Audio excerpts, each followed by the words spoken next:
Hey guys, what is up? Today we're back with another video. So I know I did not upload yesterday or the day before, but I will be uploading today. So, this video we're going to be playing the new Siphon solo play game mode. Okay guys, we are about to jump into the game. Like a little pog.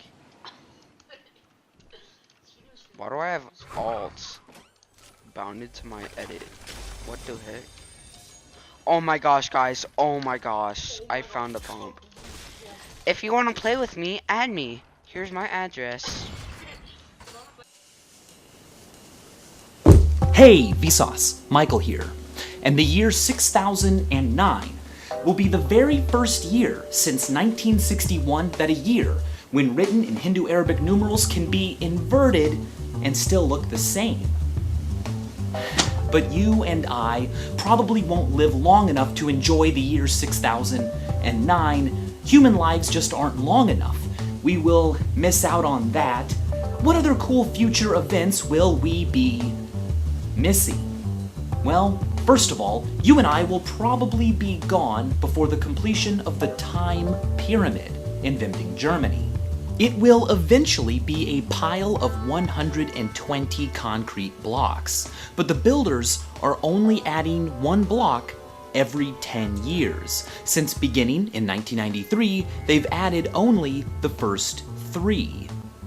At this rate, the pyramid will be completed in the year 3183, the final block placed by our great more than 30 greats grandchildren. But even they will miss an opportunity to frolic and play safely in the Chernobyl exclusion zone.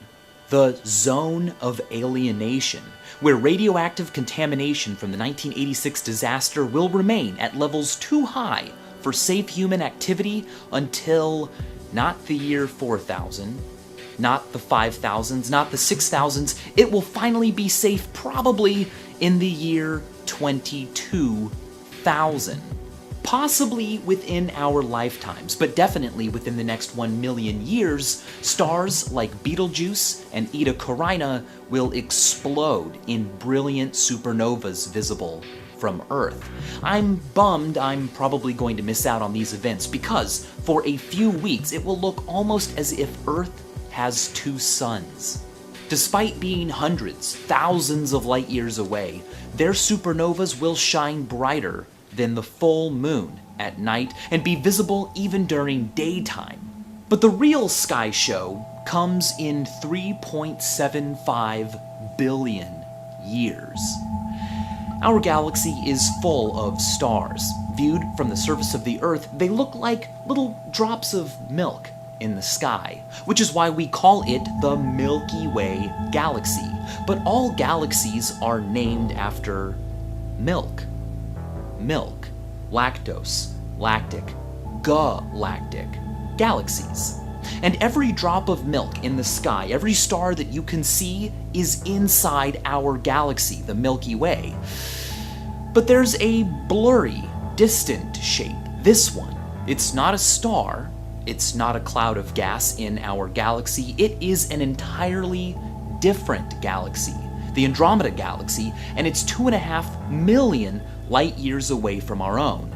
It contains twice as many stars as the Milky Way, and it is coming our way, headed toward us at 300 kilometers a second, faster than a bullet. Now right now, the sky looks like this. In 2 billion years, Andromeda will have approached so closely that people will look up at the sky and see this. In 3.75 billion years, the night sky will be like a scene from a science fiction movie or an awesome desktop wallpaper. Incredible. And kind of scary. After this scene, the sky will literally be glowing with the birth of new stars as the Milky Way and Andromeda collide, mixing up into a brilliant cosmic tie-dye. This simulation shows how Andromeda might collide with the Milky Way, but keep in mind that you are watching billions of years pass every second. These galaxies are moving fast, but they're also huge. and covering even huger distances. They will collide in the future, but within the briefness of a single human life, they appear almost frozen, unmoving. A couple billion years after colliding, the cores of both galaxies will be married together in a bright glowing center. Earth, now a stepchild to what was once Andromeda, part of a new, bigger family called Milkdromeda. It would be so cool to be alive to see our galaxy colliding with another. But don't get all FOMO, consumed by a fear of missing out. Because whatever life is around then will have plenty to envy us for. They may have spectacular nightly views, but secretly wish they'd been born in our time to experience, say, the beginning of the internet. They will actually miss out on a lot of things. Because the moon moves 1 centimeter further away from Earth every year, 600 million years from today, the moon will no longer be close enough to Earth to completely block out the sun. Future humans, or descendants of humans, will therefore miss out on a chance to ever see for themselves the beauty of a total solar eclipse from the surface of Earth. Long before Earth dries up, Niagara Falls will dry up. Well, not the water part, but the falls part. Every year, the rushing water of Niagara erodes the rock at the top of the falls 1 foot backward. By the year 52,000, it will have eroded all the way to Lake Erie, and our progeny will have no Niagara Falls to enjoy. Granite has an erosion rate of about 1 inch per 10,000 years. So certainly by the year 7 million, Mount Rushmore, especially its faces, will no longer exist. And because they slowly get pulled in or ejected into space, in 50 to 100 million years, Saturn will no longer have its lovely rings.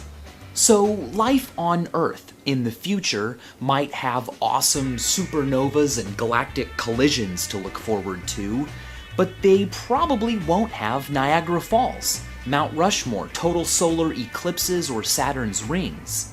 They also won't have you. But you have you. Except not all of it.